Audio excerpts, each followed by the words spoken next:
had Big 12 Media Days going on. We played the Mike Gundy stuff yesterday, but Coach Prime, Deion Sanders, there, Colorado, back in the Big 12.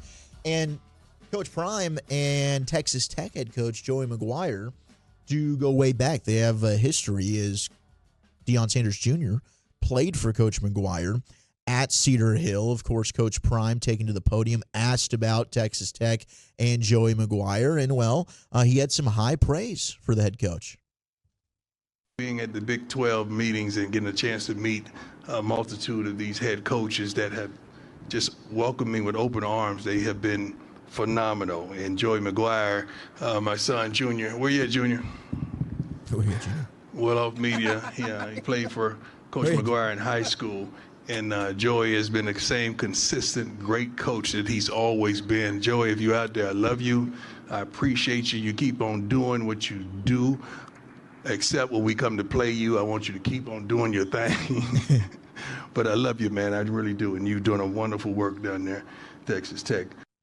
He is, man. I mean, the recruiting's been fantastic. You knew Joey Maguire was going to bring that. I mean, having covered Texas high school football for a long time, Joey Maguire was always fantastic when it came to post-game interviews.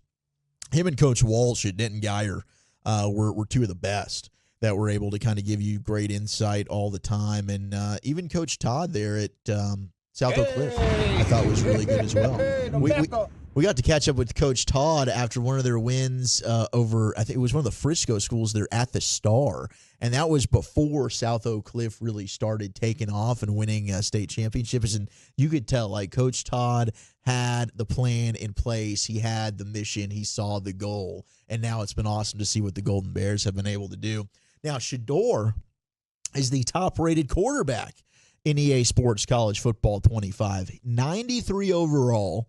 Shedeur is. So is Carson Beck, the Georgia quarterback, who, by the way, Carson Beck, rumored to be dating one of the Cavender sisters. I believe it's Hannah Cavender, because Haley is dating Jake Ferguson of the Dallas Cowboys. It's a good idea. So, hey, I mean, both of them now dating football players, one in the NFL now, maybe one going to be in the NFL. But Carson Beck and Shedeur, your top-rated quarterbacks. Dylan Gabriel, formerly of Oklahoma, now at the Oregon Ducks, is a 92 overall, along with Quinn Ewers of Texas. Jalen Milroe is a 90. Jalen Daniels is a 90 of Kansas. Jackson Dart and Caden Salter are both 90s in the video game as well. The top 10 highest-rated players, you do have Will Johnson, Michigan corner, is a 96 overall. The left tackle from LSU, Will Campbell, is a 96. Ollie Gordon, the running back from OK State, also a 96. James Pierce Jr., Tennessee edge rusher, going to be a top pick, comes in at 95.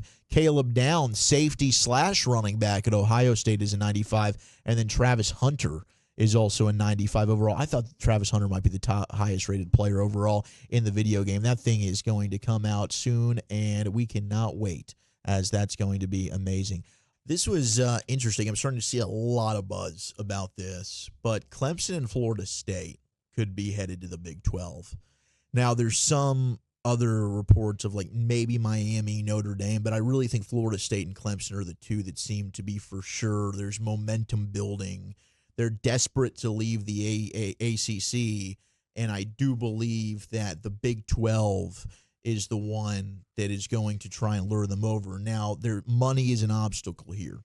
So I saw one article. The buyouts, huh? Yeah, pretty not huge. only would you have to help them get out of the ACC, but you then have to pay them in distribution when they get to the league an amount that is at least close to the Big 10 or SEC. So the Big 12 gets mid-30 millions. Yeah. The SEC and Big 10 are more like $70 million per year. Yeah. So is the Big 12 okay with unequal revenue distribution?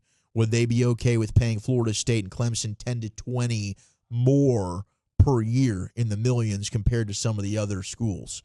But essentially, they could become the new Texas and Oklahoma in the Big 12. Those are your two big blue blood programs.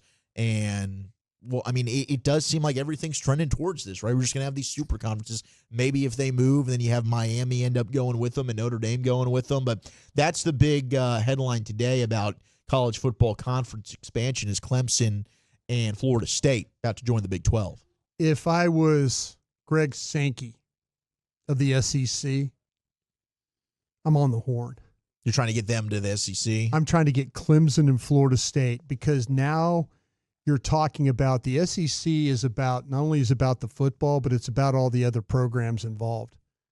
And those programs have outstanding athletic programs, whether baseball, basketball, golf, track, whatever. They've got them all. Yeah. They've got, and you're talking about huge followings. Big time. Yeah. And, LSU last 2 years had played against Florida State. Matter of fact, Florida State beat them the last 2 years. Yeah. And of course you have the Florida State rivalry.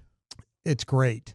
It's great. And then bring Clemson. If you could have a rivalry with, like, Georgia plays South Carolina. Yeah. South Carolina, Clemson. Yeah. Georgia, Clemson. Yeah. Imagine, Death Valley of Clemson versus Death Valley of LSU.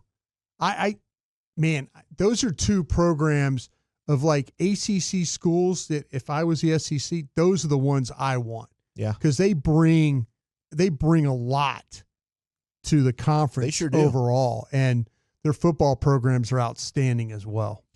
Yeah, the 9 for us is the current Big 12 really better than the ACC right now? I mean, they definitely would be if they take Clemson and Florida State. I don't know. I think they're deeper. They're not as top heavy. I kind of feel like that the SEC could pay them to get them out of their deal. The SEC clearly has the money. I mean, if they're looking at, it's $70 million per year per school, yeah, compared to 30. Yeah. I mean, the SEC does have more money to work with. There is no question about that. I'll sacrifice Vanderbilt. If you had to sacrifice 2 schools, Vandy, and who else? Kentucky. Yeah, I thought you were going to say Kentucky. Now, I'll tell you what, though, you know what, what, and you really can't do that. But, I mean, there's some people that say sacrifice Arkansas. Let Arkansas go be a Big 12 team. Yeah. Yeah. I mean, maybe Arkansas and Missouri.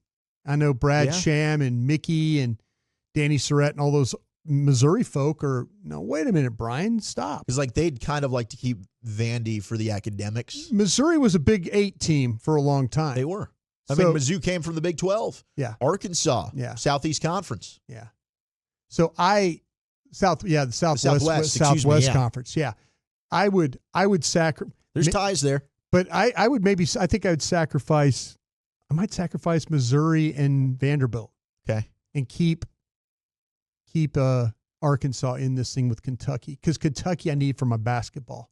Yeah, and Arkansas really has become and Kentucky baseball has been pretty good too. Yeah, they have, and Arkansas baseball's been pretty good. Now you got Coach Cal there, who is in Arkansas, but 9 for us. So there's rumors A&M may leave for the Big Ten, and Texas Tech replacing them in the SEC. I had not heard that. I have not heard that at all. I don't know that'd be interesting if something like that had happened. Texas A&M leaves for the Big Ten.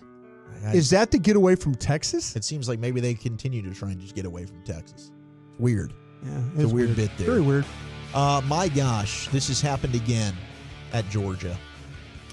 Reckless driving? Yeah, we got 2 more players that have been arrested and charged with reckless driving in latest traffic-related incidents.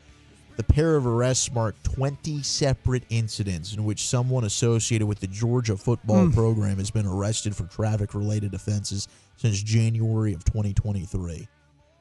That's bizarre, man, especially when you had, deaths. Right. Yeah. We had fatalities here. Yeah. Like, what's going on? Yeah. They got to get that in order. But I did see this. We've got a great wall at Georgia. The average size of Georgia's incoming offensive lineman is 6'7", 340 pounds. Yeah. 6'7", 340. It's like 5 Winnebagos parked next to each other. Crap. That is unbelievable. Yeah. They just added 6'10" freshman, former basketball player in the Overtime Elite League, who's joining the program. Yeah. I mean, this is unbelievable what they're putting together here in Athens when it comes to their offensive line. And they just graduated a 6'8" tackle. Yeah. Amarius Mims. Yeah. Crazy. Absolutely crazy. And then to wrap up. Well, and by the way, all those kids are young. I mean, the tackle, they're all young. Green is a sophomore. Fairchild's a junior. It's crazy, man. Wilson's a junior. I mean, they've got just 2 seniors, but man, that's Kirby Smart's got that thing rolling the right way. As he should be. Yeah. UCLA is swapping SEC powers Georgia and Auburn from their future schedules in favor of former Pac-12 opponents Cal and Utah. They're trying to kind of keep that thing relevant if they can to help them out. UCLA goes to Baton Rouge this year to play a game. Oh, that's pretty cool. But as a matter of fact, LSU opened the season in Los Angeles several years ago. That's right. I think this is the return for that. Okay. Yeah. Yeah, so they're opening up the 2025 season at the Rose Bowl against the Utes and they return the favor in 2030 with a trip to Rice-Eccles Stadium in Salt Lake City. Yeah. So they're going to try and keep those, but it is also probably a win that you're now swapping Georgia and Auburn. Those probably would have been L's on your schedule. Well, LSU and USC opened the season against each other in Vegas, too. I love those matchups, man. LSU, I give us credit. Texas and Michigan early in the season. I give us credit. I mean, we've played, we're not afraid of that early season game. I mean, we haven't won in a while, but not afraid to play these. But it hasn't mattered. They've still been able to get themselves back in the college football playoff conversation. They have. So, I mean, as long as you can drop that first game and then just, go ahead and take off after that. I'm fascinated by the Michigan-Texas game, though. I think that's going to be great. Absolutely. Speaking of which, Michigan, Ivan Taylor, son of ex-Steeler, Ike Taylor, has flipped from Notre Dame to Michigan. Oh. So he is no longer going to be a member of the Fighting Irish. Remember, we had that story about 3 former Pittsburgh Steelers. It was Ike Taylor, I think Jerome Bettis' son, and there was one other that were all going to go to Notre Dame together. Well, now he's flipped. He's going to go be a Michigan Wolverine. I just wonder how Notre Dame is handling the NIL money and stuff. Yeah, that's a good question. Yeah. And will they eventually have to join one of these conferences in football? To get the NIL money, Yeah, absolutely. Why would you? Why? Why would handle the money? Yeah, why are you so focused on Notre Dame? Like, I'm missing it. Could you please explain? Yeah, I think with Notre Dame, with it tied to the Catholic Church, the way it is, I just don't. I know you have alum, but I don't know if you have the alum in that way that's willing to pony up the basically what the $40-50 million which you're going to need for a program for 4 or 5 years. They also have the academic. They do. It's like teams like that in Stanford. They're not going to get transfers. They're not going to get. It's going to be tough because the money's just not there for what they need.